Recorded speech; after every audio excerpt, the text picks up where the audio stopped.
Makeup తీస్తే మాకు మించిన దయ్యాలెవరుంటారు చెప్పండి తిగరు. ఇక్కడేమైనా దెయ్యాల పోటీ జరుగుతోందా? అందరూ పోటీ పడి దెయ్యాల తిరగడానికి. అయ్యో, అది అసలే మన మీద కోపంగా ఉంది. దాని పిల్లల్ని చంపడానికి మనం ఇక్కడికి వచ్చామని తెలిసిందనుకో మన ముగ్గురిని వేపుకొని తినేస్తుంది. మిమ్మల్ని వేపదులేండి. ఎందుకని వేపదే? మీరు కడాయిలో పట్టరు కదా. అయ్యో, చంపుతానే నిన్ను. ముందు మనం ఇక్కడి నుంచి పారిపోయే దారేదో ఆలోచించండి. మీరింత పిరికి వాళ్ళని అనుకోలేదు అత్తయ్య గారు. అయినా మధుమతి నిజంగా వచ్చినట్టు మీరు ఊహించినట్టున్నారు అత్తయ్య గారు. ఊహ కాదే, నిజంగానే వచ్చింది. నేను నా కళ్ళారా చూశాను. అయితే వెళ్ళి ఇంటి బయట చెప్పులు చూసొద్దాం పదండి. ఇంటి బయట చెప్పులా? ఎందుకే? దెయ్యానికి కాళ్ళు ఎక్కడుంటాయి? వెనకే కదా. అవును, వెనకే ఉంటాయి. అప్పుడు దాని చెప్పులు కూడా వెనకే ఉంటాయి కదా. అంటే అక్కడ వెనక్కి తిరుగున్న చెప్పులు చూసి మధుమతి వచ్చిందని కనిపెడతారా?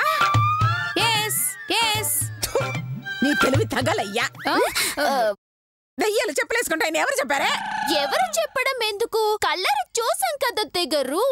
అవునా? ఎక్కడా? ఇప్పుడే ఇక్కడే. ఇక్కడ ఏది? మీరే. నేను చెప్పలేసుకోలేదు కదే. వేసుకోకపోయినా దయ్యంలా ఉన్నారు. కామెడీ లాపి పారిపోయే ప్లాన్ ఇది చెప్పండి, లేదంటే తన చేతిలో చేస్తాం. సరే, మేం కూడా గదిలోకి వెళ్ళి చూస్తాం. అక్కడ మధుమతి కనిపించిందనుకో పారిపోదాం. లేదనుకోండి కుక్కని కొట్టినట్టు కొడతాం. ఎవరినే? మధుమతిరా? మిమ్మల్ని. అదుంటే నేను మిమ్మల్ని కొడతానే, కుక్కల్ని కొట్టినట్టుగా. పదండి. సరే సరే రండి రండి.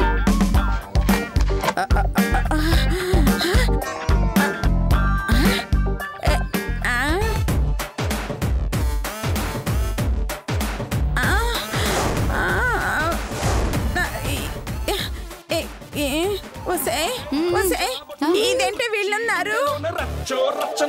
ఇందాక కూడా వీళ్ళే ఉండుంటారు. అద్దంలో మీ మొహం చేసుకొని మధుమతి వచ్చిందని అనుకుని ఉంటారు. లేదే, నేను నిజంగానే ఇక్కడ చూసాను. చూస్తే మాకు కూడా కనిపించాలి కదా. అందరికీ కనిపించడానికి అదేమైనా చందమామ? దయ్యం కాదు, మీ భ్రమ.